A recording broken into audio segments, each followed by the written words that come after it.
Sekulesi sikhathi se #funda imali la esifunda khona nge-financial literacy. Kuleli sonto leli ngihleli no Mr. Ziqubu uLivingston wase-NMI Ford Pinetown. Siphesihle ngiyawamukela nethimba lakho lemoto on TV.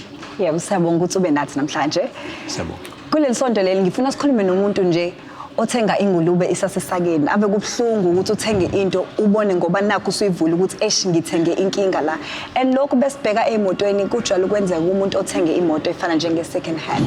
So ngifuna nje siba advise kancane on a few points abangawathatha and also just to know ukuthi kukhona umthetho abakwazi ukulandela abawuthathe ofana ne Consumer Protection Act ukuze bakwazi ukuveleka ukuthi bakhululeke as well ukuthi bathenge imoto efana njengama second hand. Mhlawumbe iphuzu nje lokuqala engalibeka ukuthi qiniseka ukuthi i-contract yakho ayibhaliwe ukuthi as is or as scrap because abanye abantu bake babambeke kancane lapho kwama contracts uma bethenga imoto ze second hand.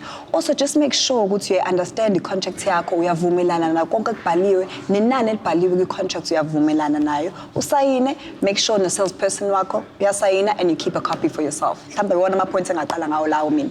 Especially yebo amaphuzu abalekile and abantu abaningi bathola umzimba kubona kuwona uma sekuvela inkingi. Yes. But ngaphambi kokuthi ngiqale nje sinemithetho esilawulayo ekudayiseni imoto esezisebenzile. Yes.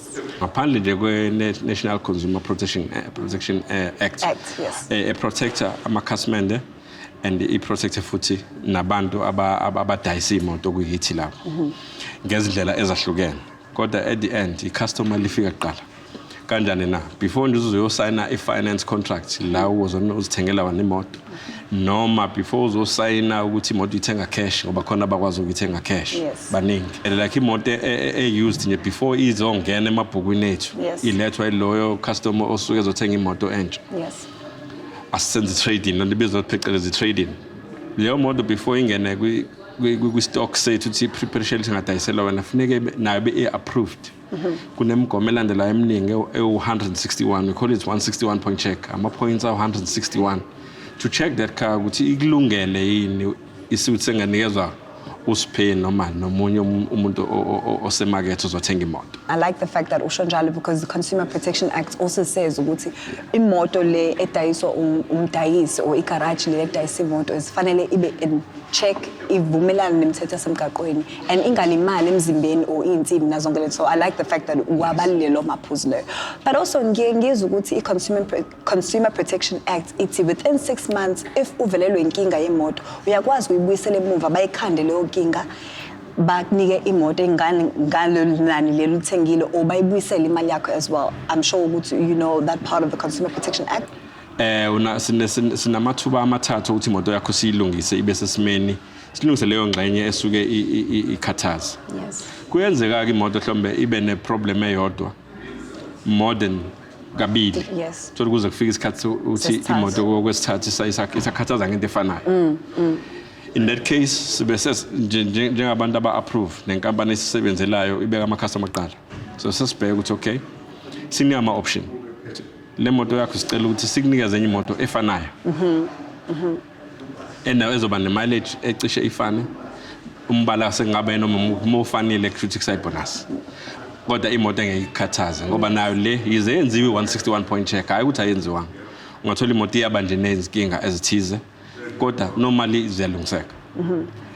Kodwa ke sifika kuleso stage if a problem is one and the same for 3 times more than 3 times or more than second time kodwa mawinkinga ezahlukene sinegunya ngawo umthetho futhi lobe National Consumer Protection Act uthi no imoto sinegunya losilungiseleyo. Yes.